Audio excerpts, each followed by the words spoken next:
Well, Amanda Stoker, welcome back. Now, at the ball which you attended last night, you may not have been aware, but at the time that was beginning, fellow Liberal Julia Banks was making a speech concerning other matters of a party kind, and she referred to appalling behaviour in politics. Has this been your experience since arriving here?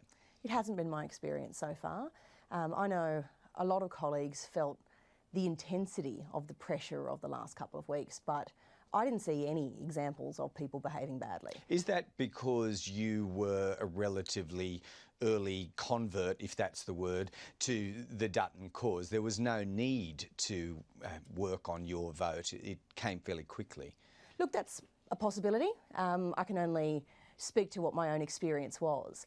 But if people have had experiences that they think constitute unacceptable behaviour, the good thing is we have a thorough but also a private process for people to make complaints to the whip where they're investigated and they're sorted out in a way that... Sorry? Sure, what gives you confidence, though, that that process is working? Because as we understand it, there's not a lot of visibility around the way that process is transacted. Yeah, I mean, I think the low visibility reflects the fact that it's a pastoral process and it's always about making sure that a person who feels like they haven't been treated well gets the satisfaction they need. But it also is focused on trying to, as best as is possible, maintain good relationships between colleagues who need to be able to work together into the long term. And so I think that more private process is conducive to sorting things out in a way that's constructive for ongoing relationships. Do you share the view expressed by others in the Liberal Party that when pressures are applied, and they were, you have to toughen up in politics in this situation? Is that advice that you would dispense? Look, I have difficulty with people who come into this job and, complain that they've been bullied. If you're someone who's put yourself forward as being capable of fighting for others in your community, you've got to be the kind of person who can also stick up for yourself. And that's always been my approach.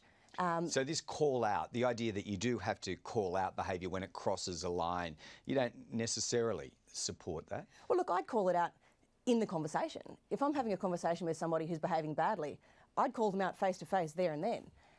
And if I didn't get the kind of response that I thought was appropriate, then I'd follow the channel that involves taking it to the whip.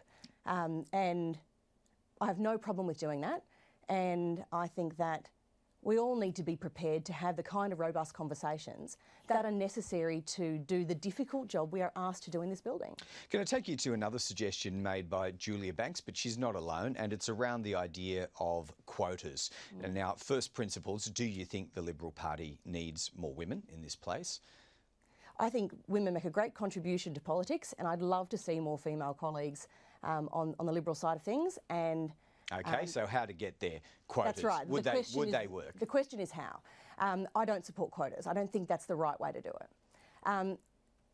There's a bunch of reasons for that view, but the most important of them, in my opinion, is that getting to the point where you are a representative of your community in the Parliament is a really difficult process. And I think that's good because it is the best possible preparation for the difficult job that you do here. If we give women a quota that in effect provides a shortcut through that difficult process, we deny them the opportunity to have the full set of skills needed to really excel when they get here and to rise quickly into ministerial and other roles because we haven't given them that firm enough foundation. But is that consistently applied? Because Julia Banks made the argument in that speech last night, we already have a quota system with the Nationals, for instance, when it comes to divvying up seats in the ministry, and as between the states for good geographical balance on the front bench. They are forms of quotas, aren't they? Look, they're a form of soft kind of quota, and I think there is that kind of soft influence already in the form of the targets that we've got. The Liberal Party has got a 50% target set by 2025, and those sorts of considerations come up when there is consideration being given to who's the right person to choose for a particular role, who's the right person to choose for a particular promotion.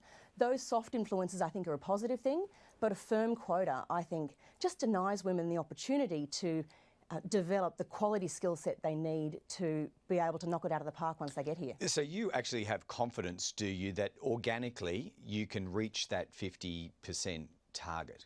I think the things that we need to do are things other than quotas. And I'll give you an example.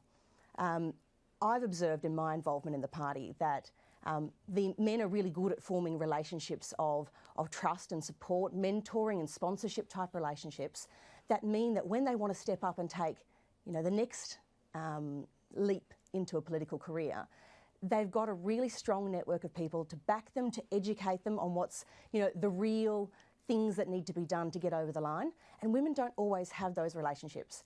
If we are much more strategic and focused on hooking up women with potential with sponsors and mentors who are going to give them that honest, that frank, that tough advice, help them develop the skill set they need quickly, and give them the support and the endorsement that it takes to get over the line in a real pre-selection, will accelerate the rate at which we have women succeeding. I think that's far more important to seeing our numbers of women improve. But once women get here, it's not always a cohesive experience between what some people might call the sisterhood. I don't use that word, but it is applied.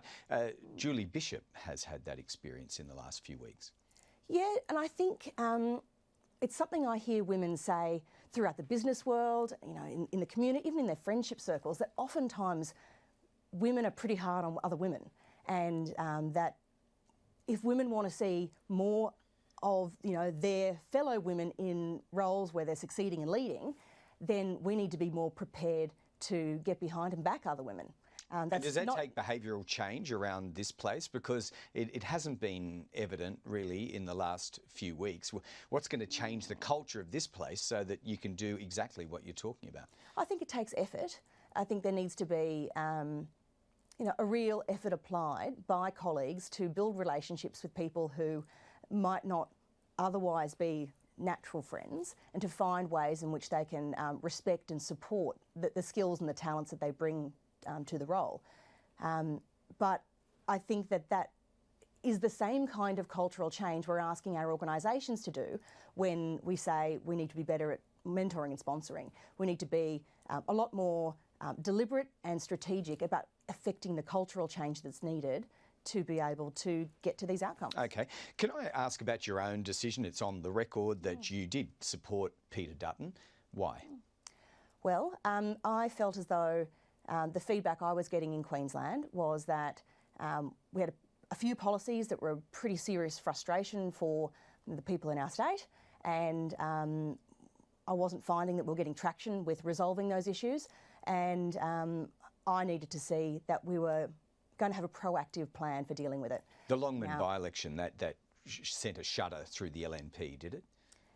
Well, look, I think it was a reminder that some of these policy challenges are urgent and they need to be dealt with, and more of the same wasn't going to cut it. So when it came to things like making sure that we've got good relationships with the independent and the private and the public school sectors, that was something that needed to be worked on.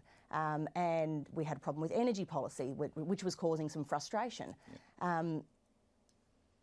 Well, the good news is it's been a catalyst both for a refocusing of policy on what the people of Queensland, and that's what I'm interested in, have been looking for. And I'm really pleased to see that. And I'm really pleased to see that Scott Morrison, which is where we've landed, a result I'm really happy with, is somebody who can bring everyone together, who's committed to understanding the needs of Australians. He's got straight out on the front foot. He's travelled the country. He's travelled lots of Queensland. He's fortified our important international relationships. And I'll give you a story that I think illustrates it quite well from the last week. Sure. They've had the Land Forces Conference here in Australia in recent days. And the international feedback that's come from that is how impressed people have been with the strength of our institutions and the stability of our politics in light of what's been reported over the last few weeks. And I think that says something about the safe pair of hands that we have leading our team now. All right, I will ask you another follow-up question about the mood in Queensland under Scott Morrison as Prime Minister. Just on the role, though, of your party, and there's been a lot of reporting about the influence of your president, Gary Spence. Was he influential in you making the decision that you made? Look, I always respect what the organisation's got to say, and it always plays a role in helping me form my views.